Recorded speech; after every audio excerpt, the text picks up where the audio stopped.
Hello बच्चों, कैसे हैं? अच्छे हैं। तो हम लोग वर्गमूल घनमूल पढ़ रहे हैं। उसमें अपना वर्गमूल समाप्त हो गया है। आज से हम लोग क्या पढ़ेंगे? घनमूल के बारे में। ठीक है। तो घनमूल निकालने के लिए एक ही विधि है, अभाज्य गुणनखंड विधि। इसमें भाग वाला सिस्टम नहीं है। अभाज्य गुणनखंड विधि एक ही विधि है। जिस संख्या का घनमूल निकालना होता है, सबसे पहले उसका अभाज्य गुणनखंड करेंगे। क्या करेंगे? अभाज्य गुणनखंड करेंगे। जोड़ा बनाएंगे। यहाँ 3 का जोड़ा बनेगा।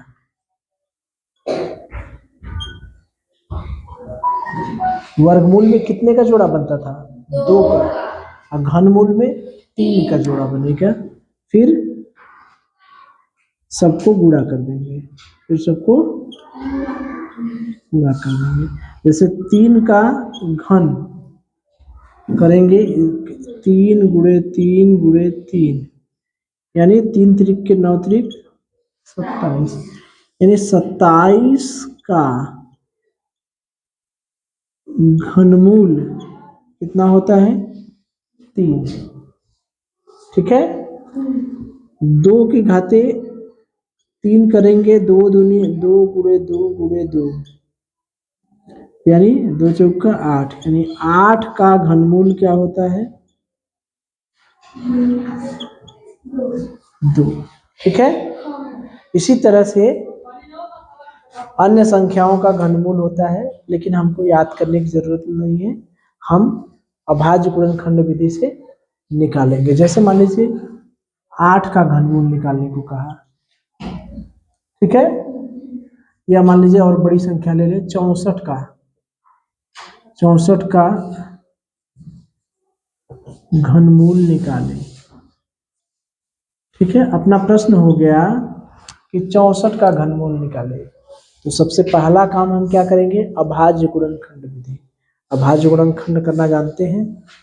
64 को ऐसे लिखें, एक खड़ी लाइन और एक बड़ी लाइन। कितने से भाग दिए? 2 3 6, 2 दूनी 4, 2 से भाग दिए, 2 एक कम 2, 2 छक्के 12, 2 से भाग दिए, 2 अट्ठे 16, 2 से भाग दिए, 2 चौका 8, 2 से भाग दिए 2, 2 से भाग दिए 1। तो 64 बराबर क्या हो गया? 2 गुणे 2 गुणे 2 गुणे 2 गुणे 2। ठीक।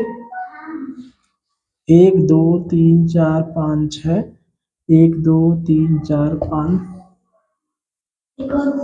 6। कौन कहा है? 5 बार लिखे ना? 6 बार है। 1 2 3 4 5 6, 1 2 3 4 5 6। वहां पर 2 का जोड़ा बनता था। कहाँ? वर्गमूल में। यहाँ पर हम लोग कितने का जोड़ा बनाएंगे? 3 का। 1 2 3, ये तीनों बराबर है। 1 2 3, ये कितने जोड़े बने? 2 जोड़े। तो 64 का घनमूल कितना हो गया? यहाँ से 1 2 लेंगे, 3 का जोड़ा बना, लेकिन लेंगे एक जोड़े में से एक ही संख्या। तो ये तीनों में से कितना लेंगे? 1 2 गुणे इसमें से कितना लेंगे? 1 2। कितना आ गया उत्तर? 4। यानी 64 का वर्गमूल क्या हो गया? 4। ठीक है। इसी तरह से 27 का वर्गमूल निकालें। तो 27 को ऐसे किए। ठीक। तो 3 9 27, 3 त्रिक के 9, 1, कितना हो गया? 27 बराबर 3 गुणे 3, यानी एक जोड़ा बना, यानी 27 का वर्गमूल बराबर कितना है? 3। वर्गमूल नहीं जी, क्या है? घनमूल। तो बस कोई चीज नहीं है। जैसे हम लोग अभाज्य गुणनखंड निकालते थे, उसी तरह से अभाज्य गुणनखंड निकालेंगे। जहाँ 2 का जोड़ा बनता था वहाँ कितने का जोड़ा बनेगा? 3 का। जो जो जोड़ा बनेगा एक जोड़ा में से एक संख्या लेके गुणा कर देंगे। कर लेंगे? बहुत आसान है। चलिए चलिए ठीक है। देखिए हमें 19,683 का घनमूल ज्ञात करना है। तो सबसे पहले हम क्या करें, इनका अभाज्य गुणनखंड निकालें। पहला काम अभाज्य गुणनखंड 19,683 कितने से भाग देंगे? 2 से तो जाएगा नहीं, 3 से दिए, 3 छक 18, 3 पचे 15 चला जाएगा 3 से, 3 छक 18, 3 पचे 15, 3 छक 18, 3 इकाई 3, ये 3 से 3 दूनी 6, 3 इकाई 3, 3 आठे 24, 3 सते 21। ठीक है ना? 3 दूनी 6, 3 इकाई 3, 3 आठे 24 और 3 सते 21, 3 सते 21, 3 दूनी 6, 3 27, 3 दूनी 6, 3 चौके 12, 3 त्रिके 9, 3 आठे 24, 3 इकाई 3, 3 दूनी 6, 3 सते 21, 3 27, 3 से 3 इकाई 3 त्रिके 9, 3 से 1, सब 3 है क्या जी? सब 3 है। तो क्या हो गया? ये तो समझ रहे हैं ना, ये तो कर ही लेंगे। गुणनखंड के रूप में बदलना लसौ मसौ पढ़े तब किए, अभाज्य गुणनखंड किए तब किए, ठीक है, वर्गमूल निकाले तब किए, मैक्सिमम सवाल में हम लोग किए गुणनखंड करना। तो 19,683 बराबर कितना 3 है? 1 2 3 4 5 6 7 8 9 9 ना? देखें 1 2 3 4 5 6 7 8 9 9, 1 2 3 4 5 6 7 8 9, कितने का जोड़ा बनेगा? 1 जोड़ा, 2 जोड़ा, 3 जोड़ा, यानी 19,683 का, ठीक। चलिए तो 19,683 का घनमूल हम लोग निकाल रहे थे। तो घनमूल में कितने जोड़े बने हैं? 3 जोड़े। तो हर एक जोड़े में से एक संख्या लिए, एक पहले जोड़े में से एक 3, दूसरे जोड़े में से एक 3 और तीसरे जोड़े में से एक 3, 3 3 3, 3 त्रिक 9 त्रिक 27। कितना उत्तर आ गया? 27। तो इस तरह से घनमूल निकाल लेंगे कि नहीं? घनमूल से प्रश्न बहुत कम आते हैं, जानते हैं क्यों? क्योंकि घनमूल निकालने की यही एक विधि है। दशमलव संख्या का घनमूल नहीं निकाल सकते, अभाज्य गुणनखंड करना पड़ता है, एकदम आसान रहता है, जोड़ा बना लेते हैं। इसीलिए इसमें से नवोदय विद्यालय में क्या करता है, बहुत कम पूछता है। ठीक है, चलिए देखिए 675 को, अगला सवाल देखते हैं। 675 को किस छोटी से छोटी संख्या से गुणा कर दिया जाए कि इस प्रकार प्राप्त संख्या एक पूर्ण घन हो। जो संख्या मिलेगी वो क्या हो? पूर्ण घन हो। अभाज्य गुणनखंड निकालें। 675, 3 से 2 से तो जाएगा ना, 3 दूनी 6, 3 दूनी 6, 3 पचे 15, 3 से जाएगा, 3 सते 21, 3 पचे 15, 3 से 3 दूनी 6, 3 पचे 15, 5 पचे 25, 5 1, यानी 675 बराबर 3 गुणे 3 गुणे 3 गुणे 5 गुणे 5। ठीक है, अब याद करिए, हमने बताया था इस तरह से 675 गुणे क्या कर दें कि 3 गुणे 3 गुणे 3 गुणे ये प्राप्त संख्या पूर्ण घन हो जाए। क्या जरूरत है, इसका जोड़ा बन गया है, इसके जोड़े में कितने की जरूरत है, कितने का गुणा करें, 5 का। तो 5 गुणे 5 गुणे 5 ऑप्शन में रहेगा 3 4 5 और 6। कौन सा ऑप्शन सही होगा, तीसरा। कितने से गुणा कर देंगे, 5 से। चूंकि 3 का जोड़ा बन जा रहा है, 5 का जोड़ा बनने के लिए क्या चाहिए, एक तो 5 चाहिए। जो 5 चाहिए उसी का गुणा कर देंगे, संख्या हमारी पूर्ण घन हो जाएगी।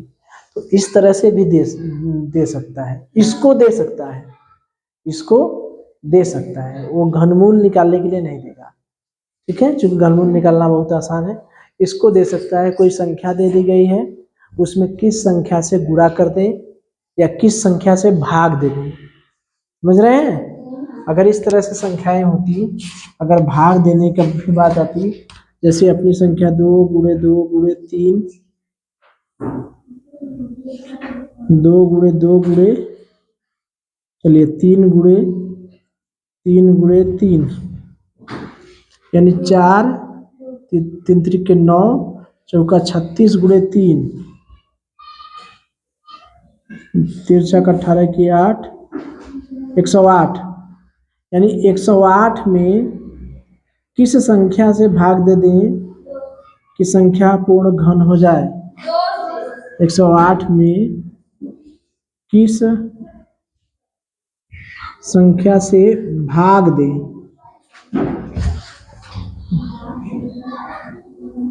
कि प्राप्त संख्या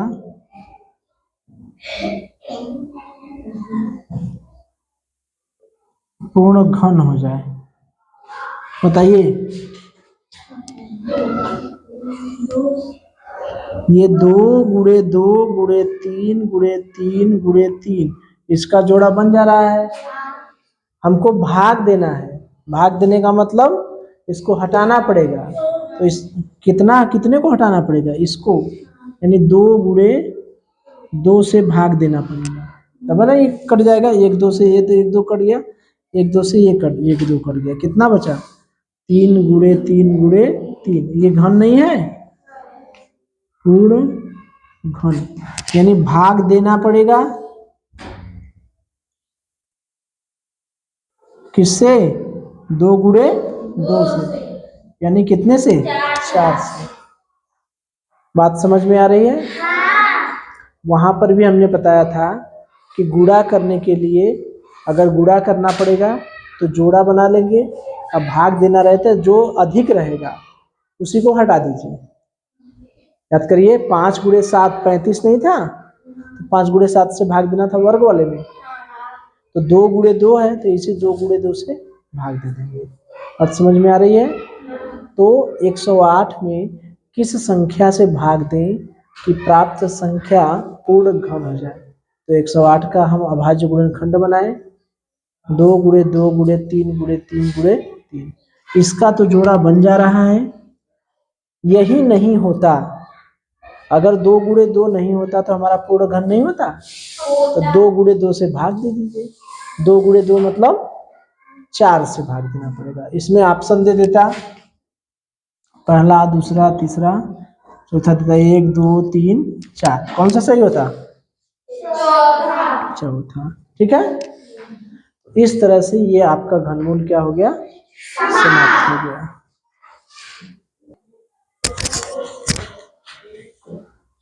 चलिए देखिए, चैप्टर तो खत्म हो गया, लेकिन कुछ बातें हैं जिनको याद रखना होगा, ठीक है। पहली बात क्या रखना है, किसी सम संख्या का वर्ग सदैव सम होता है। सम संख्या का वर्ग सम होता है। सम का मतलब समझ रहे हैं, जिसके अंत में 2 4 6 0 इस तरह से रहेगा। जैसे मान लीजिए अगर हम 2 का वर्ग करते हैं तो कितना 4 आया, बताइए 4, तो ये भी सम और 2 भी सम नहीं है, तो सम संख्या का वर्ग करते हैं तो हमेशा सम आएगा। 2 का वर्ग करेंगे तो अंत में 3 नहीं ना आएगा। सम संख्या का वर्ग करते हैं तो सदैव कैसी संख्या आती है? सम संख्या आती है। पहला पॉइंट यही है कि किसी भी सम संख्या का वर्ग करेंगे, जैसे 2 अपनी क्या है? सम संख्या है, उसका वर्ग करेंगे तो सम आएगी। तो ये ध्यान रखिएगा कि सम संख्या का वर्ग करते हैं तो सम संख्या आती है। ठीक, अगला है विषम संख्या का वर्ग करेंगे तो विषम संख्या आएगी। जैसे 3 कैसी संख्या है? विषम संख्या है? इसका वर्ग कर दिए तो 9 कैसी संख्या है?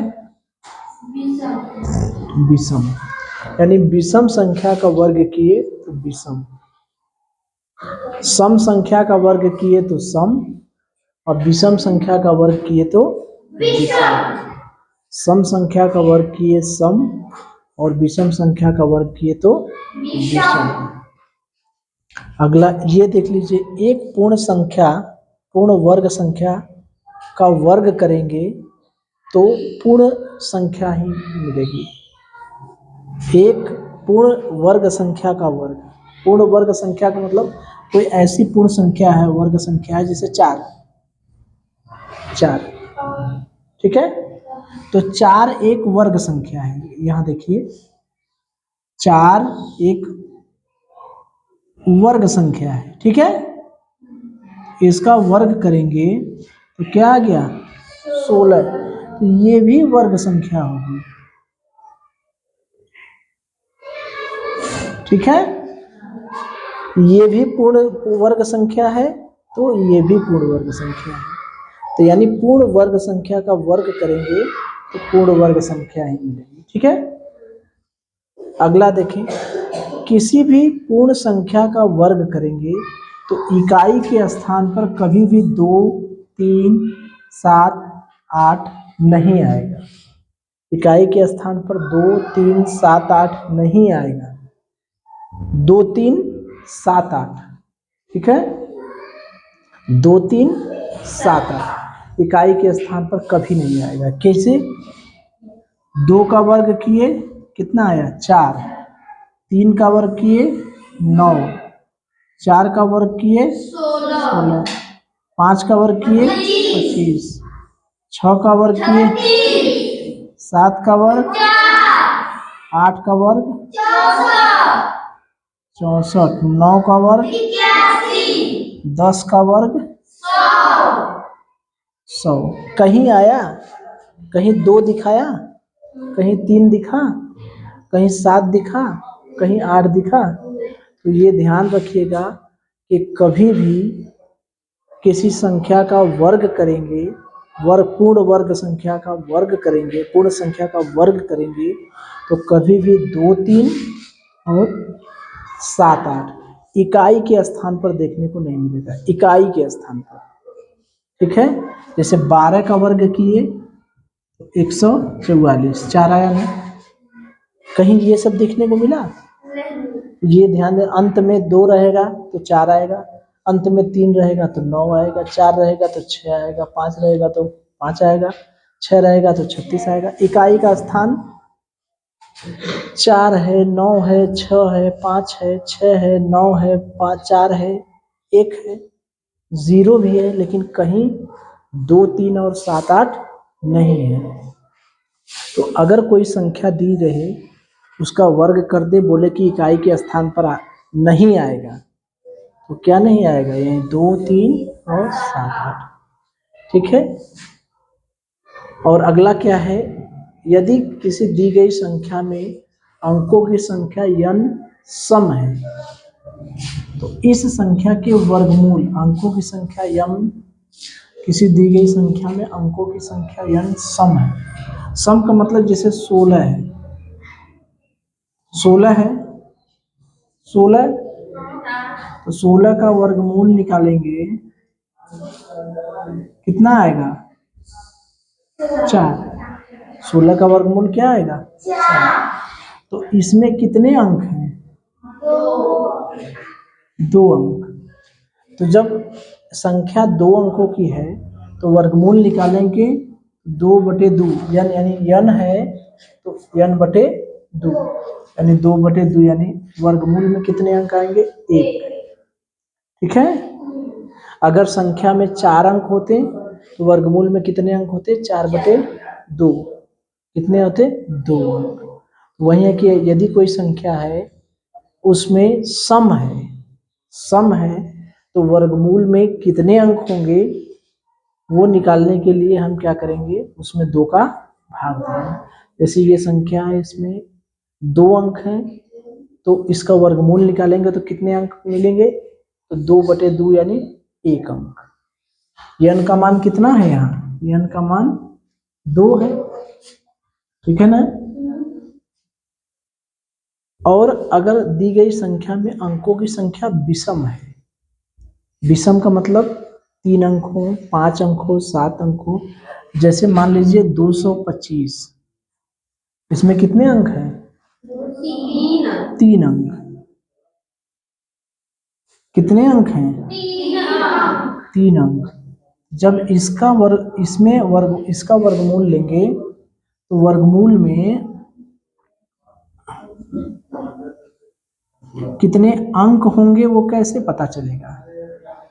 यहाँ पर n + 1/2 यानी 3 में 1 जोड़ देंगे फिर उसमें 2 का भाग देंगे। देखिए n है तो n में विषम है तो इसमें 1 जोड़ के 2 का भाग दे देते हैं। तो 3 में 1 जोड़ दिए हो गया 4/2 यानी कितने अंक होंगे 2 अंक। कितने अंक होंगे 225 का वर्गमूल क्या होता है 15 होता है ना। 15 में कितने अंक हैं बात समझ में आई। तो यदि कोई संख्या n अगर विषम है तो उसके वर्गमूल में कितने अंक होंगे ये निकालने के लिए उसमें संख्या में देख लीजिए कितने अंक हैं उसमें 1 जोड़ के 2 का भाग दे दीजिए। ठीक है, तो इतना नोट कर लीजिए तब ये दशमलव वाला बताएं। ठीक है, चलिए देखिए इसमें क्या लिखा है इसको ध्यान से समझिए। यदि संख्या में दशमलव के बाद अंकों की संख्या n है, n का मतलब जितना संख्या है दशमलव के बाद, तो जब वर्गमूल निकालेंगे तो दशमलव के बाद अंकों की संख्या क्या हो जाएगी आधी हो जाएगी। अगर n है तो आधी हो जाएगी, 4 है तो 2 हो जाएगी, 2 है तो 1 हो जाएगी। कब दशमलव के बाद। जैसे 0.04 का वर्गमूल 0.0064 का वर्गमूल जब निकालेंगे तो 0.04 में कितने अंक हैं दशमलव के बाद कितने अंक हैं 2 अंक। तो जब वर्गमूल निकालेंगे तो अंकों की संख्या कितना हो जाएगी इसमें कितने का भाग देंगे यह है ना कितने का भाग देंगे। अगर n है तो कितने का भाग देंगे 2 का, यानी अंकों के यहाँ पर कितना आना चाहिए 1 अंक। तो 0.2 आता है ना। जब इसका वर्गमूल निकालेंगे यहाँ पर तो 2 अंक है लेकिन जब वर्गमूल निकालेंगे तो 1 अंक आ जाता है।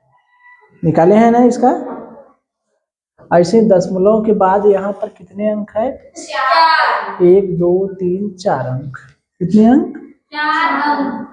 जब वर्गमूल निकाल देंगे तो यहाँ कितने अंक आ जाएंगे 2 अंक। कितना हो जाए 8 64 होता है तो 0.08 ये हो गया वर्गमूल।